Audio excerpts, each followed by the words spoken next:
Hai teman-teman, jumpa lagi dalam episode #EverHappen. Nah, seperti yang udah aku sampaikan minggu lalu, minggu ini aku akan membawakan kisah latar belakang dari keluarga Seng Hui Cho. Siapa itu Seng Hui Cho? Kalau kalian belum tahu siapa dia, kalian bisa lihat di video aku yang sebelumnya. Kalau udah nonton itu, kalian pasti bakal nyambung dengan videoku yang selanjutnya ini. Did you ever heard about this story? It's real because it's ever happened.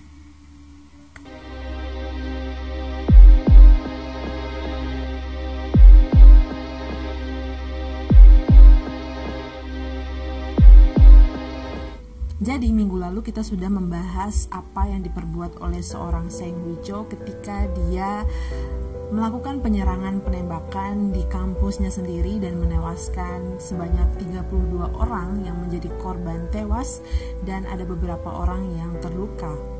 Cho Seng Hui dalam nama Koreanya atau Seng Hui Cho, nama Amerikanya karena kalau orang Amerika itu biasanya meletakkan marga di belakang, sementara untuk orang Korea mereka meletakkan nama marga mereka di depan. Baiklah, di cerita ini kita akan pakai nama versi Amerika mereka ya, jadi nama marga mereka ada di belakang. Biasanya dalam hal-hal formal kita memanggil seseorang itu dengan nama marganya karena itu memperlihatkan rasa hormat kita. Tapi kalau kita sudah dekat dengan seseorang, maka kita memanggil nama depannya. Nah, itu ada perbedaan kebiasaan dan kebudayaan di luar negeri dengan di Indonesia. Kalau di Indonesia kita sering menggunakan nama depan ya kan. Itulah mengapa minggu lalu kita memakai nama Cho untuk Seng Hui Cho. Namun di video kali ini aku akan lebih menekankan mengenai Cho itu adalah nama sebuah keluarga atau family atau fam yang biasa kita sebut di Indonesia. Keluarga Cho terdiri dari seorang ayah yang bernama Sung Tae Cho dan istrinya yang bernama Hyang Im Kim. Mereka tinggal di Korea Selatan di apartemen bawah tanah. Keluarga ini dikaruniai 2 orang anak, yang besar bernama Sun Kyung Cho dan yang adik bernama Seng Hui Cho. Sung Tae Cho atau si ayah ini bekerja sebagai pengusaha toko buku bekas dan dari usahanya itu dia hanya bisa mendapatkan penghasilan yang pas-pasan untuk keluarganya. Mereka bisa dikatakan bukanlah orang yang berlebih atau kaya, sehingga pada suatu hari keluarga ini memutuskan untuk pindah ke luar negeri dengan berpikir bahwa di luar negeri mereka akan mendapatkan kesempatan hidup yang lebih besar dan ada kesempatan yang lebih baik dan banyak untuk anak-anak mereka mendapatkan pendidikan yang lebih baik. Hingga pada tahun 1992 mereka pun memutuskan untuk pindah ke Amerika Serikat. Awalnya keluarga ini tinggal di daerah Detroit sampai mereka mendengar bahwa banyak orang Korea yang tinggal di daerah Washington. Kemudian mereka pun memutuskan untuk pindah dekat daerah sana. Lalu keluarga Cho pindah ke daerah Centerville sekitar 25 mil dari Washington DC. Ayah dan ibu Cho membuka usaha laundry di Centerville. Seiring berjalannya waktu, mereka pun mengubah status mereka menjadi warga tetap Amerika Serikat. Kerja keras keluarga ini membuahkan hasil ketika sang kakak yaitu Sun Kyung diterima di Princeton University atau Universitas Princeton. Sang ayah pun menjadi anggota dari gereja Kristen lokal yang dekat dengan tempat tinggal mereka, dan Cho sendiri dibesarkan dalam lingkungan yang religius. Meskipun dia sendiri membenci iman Kristen orang tuanya yang begitu kuat. Nah, masih ingat mengenai cerita di video sebelumnya? Jadi setelah penyerangan yang dilakukan oleh Seng Hui, polisi itu memeriksa kamar asrama Seng Hui. Dan di sana didapati banyak surat-surat yang berisi mengenai tulisan-tulisan yang memuat kata-kata kasar, makian, mengenai kekristenan dan merendahkan anak-anak yang kaya. Terlihat dari beberapa manifesto yang disampaikan oleh Seng Hui dan juga beberapa surat-surat yang ditemukan, Seng Hui itu sepertinya menaruh kepahitan sama anak yang dikatakan kaya, manja, dan aku tidak tahu, mungkin Seng Hui ini mungkin dia pernah dibully sama orang-orang yang kaya atau manja itu tadi, atau sebenarnya tidak ada yang pernah membuli dia, hanya dia merasa terbuli, yang merasa tersudutkan, hanya berimajinasi bahwa dia itu adalah orang yang tertindas. Ya, itu karena berhubungan dengan penyakit mental yang dia derita, bukan? Jadi sampai hari ini aku sendiri pun masih ragu dengan motif yang dimiliki oleh Seng Hui. Menurut kalian gimana? Dia itu sebenarnya kenapa? Kalian bisa share pemikiran kalian di kolom komentar. Kerabat Seng Hui sendiri melihat tingkah Seng Hui dari kecil itu, mereka bilang bahwa Seng Hui ini memang orangnya cenderung pendiam dan dia itu tidak mau bergaul dengan banyak orang. Dan menurut keterangan bibi Seng Hui itu memang dari kecil kelihatan memiliki temperamen yang dingin, pemalu, dan very quiet, tidak banyak bicara. Bibi Seng Hui memaparkan bahwa sepertinya ada keanehan semenjak keluarga ini pindah ke Amerika Serikat. Karena keluarga Cho yang pindah ke Amerika Serikat itu selalu mengupdate kabar mengenai Sun Kyung, tapi jarang mengupdate kabar mengenai Seng Hui. Jadi keluarga yang di Korea itu berpikir sepertinya ada yang salah. Dalam interview bersama ABC News, kakek Seng Hui memaparkan bahwa sejak kecil ia memang menaruh perhatian kepada Seng Hui. Karena Seng Hui itu tidak pernah menatap orang by eye, tidak pernah melihat mata orang langsung, dan tidak pernah memanggilnya kakek atau bahkan memeluk dia. Tibalah pada tahun 2007, Sun Kyung Cho atau kakak dari Seng Hui itu sudah bekerja di Biro Demokrasi, Hak Asasi Manusia, dan Perburuhan Departemen Luar Negeri. Di malam setelah kejadian tanggal 16 April 2007, agen polisi datang ke rumah keluarga Cho dan menyampaikan kepada mereka bahwa Cho menjadi salah satu korban di peristiwa penembakan Virginia Tech.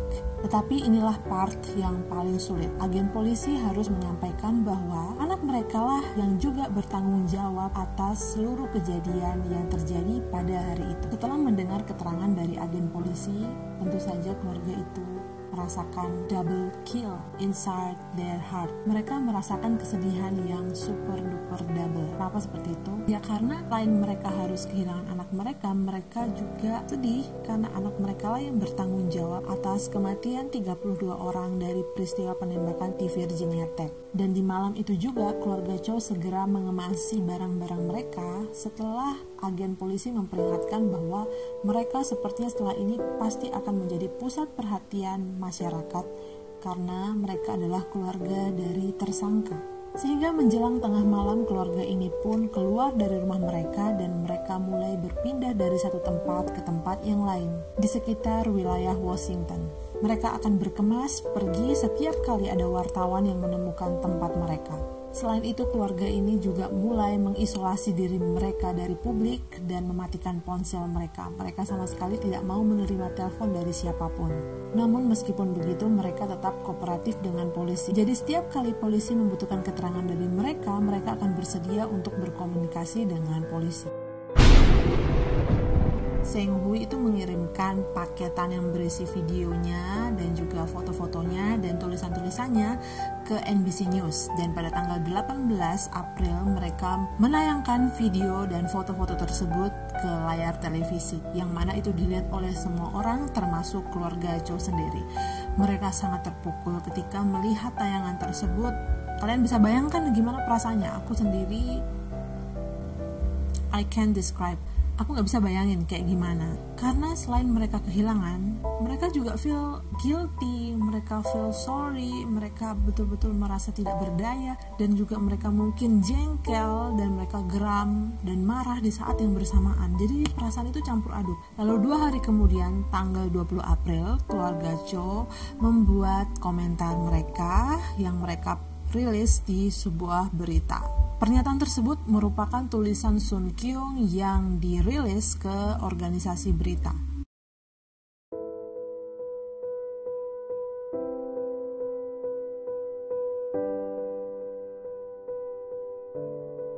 Lalu setelah itu, hanyalah diam.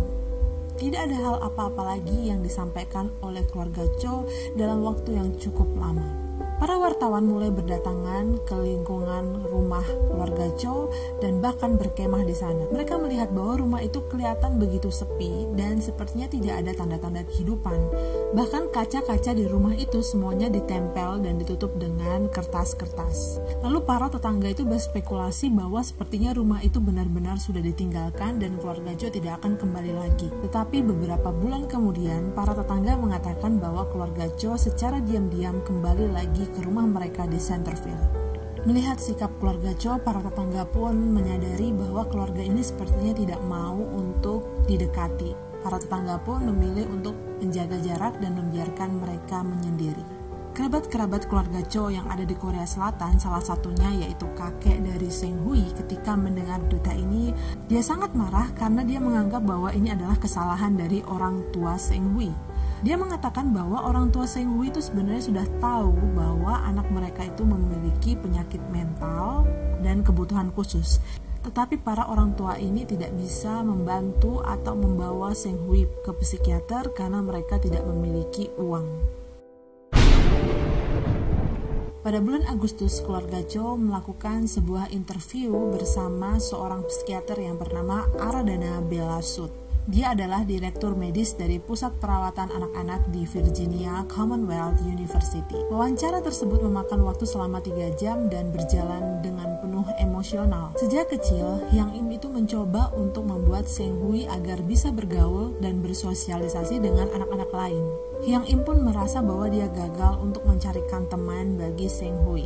Dan orang tua Seng Hui ini mengatakan bahwa mereka sangat terkejut ketika setelah kematian dari Seng Hui, mereka baru tahu bahwa Seng Hui ini di kampus menjadi teror untuk anak-anak yang lain, di mana dia membuat ketakutan bagi para profesor dan juga mahasiswa lain. Bahkan tulisan-tulisan kekerasannya, dan juga kalau kalian ingat di video sebelumnya bagaimana kisah mengenai Seng Hui ketika dia menceritakan kepada teman sekamarnya bahwa dia mau bunuh diri. Orang tuanya sangat kaget mengenai peristiwa itu, jadi mereka sama sekali tidak tahu mengenai hal itu. Dan orang tua Seng Hui ini hanya bisa mengatakan bahwa andai mereka tahu, mereka pasti akan memutuskan agar Seng Hui melewatkan 1 semester untuk dia benar-benar konsentrasi pada pengobatan mentalnya. Keluarga ini mengatakan bahwa mereka benar-benar tidak tahu. Mereka tidak tahu.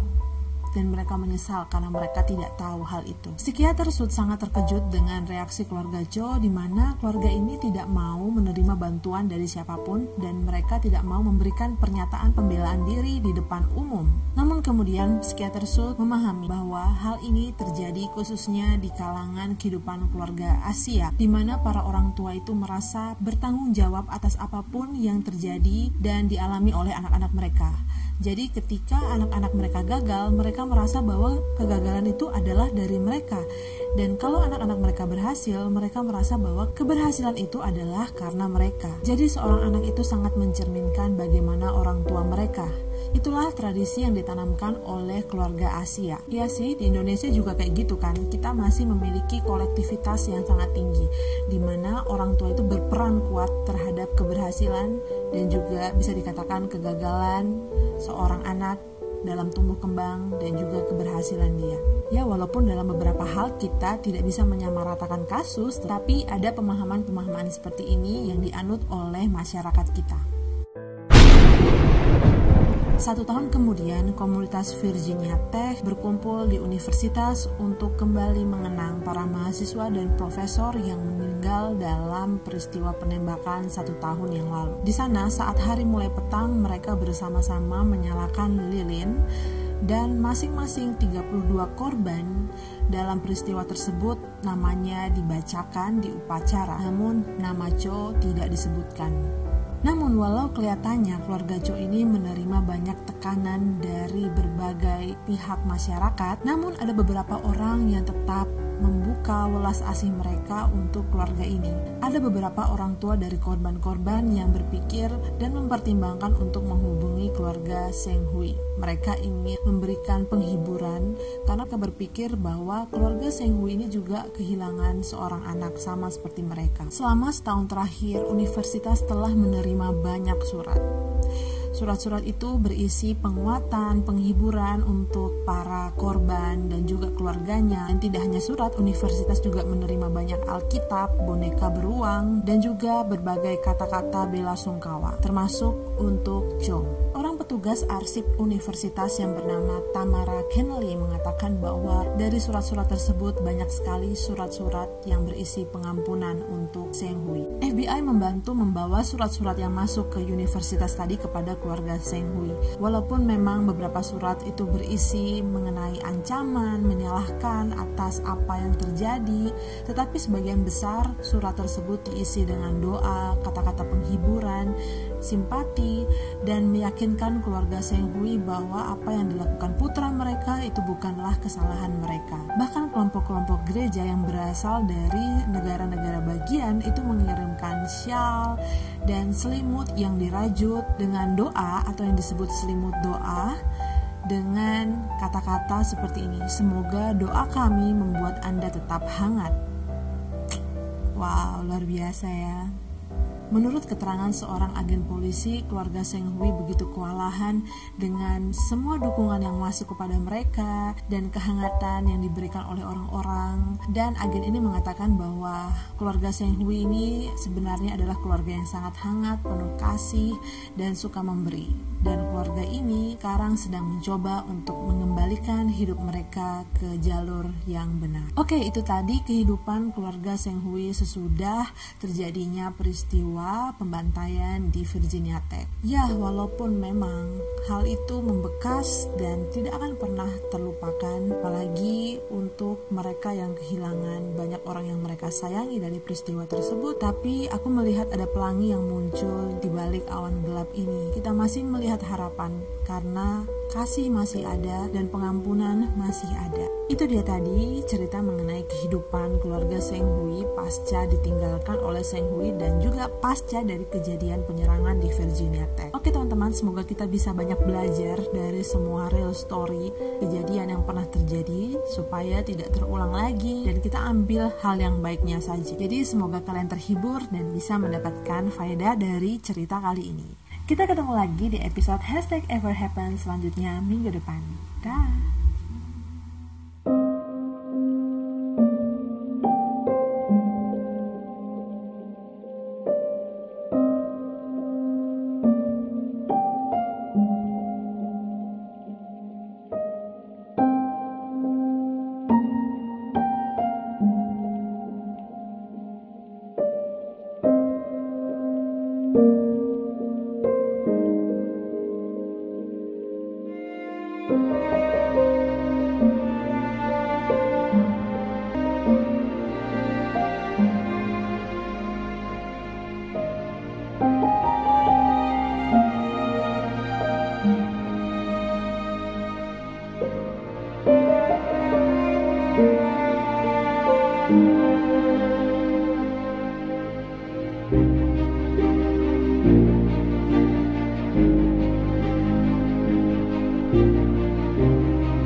Hai friends, terima kasih sudah menonton episode #everhappen hari ini. Gimana, seru kan? Kalau suka, pastikan kalian tekan tombol subscribe dan lonceng karena setiap minggunya aku akan membagikan real story ke channel ini. Oke dan I'll see you friends.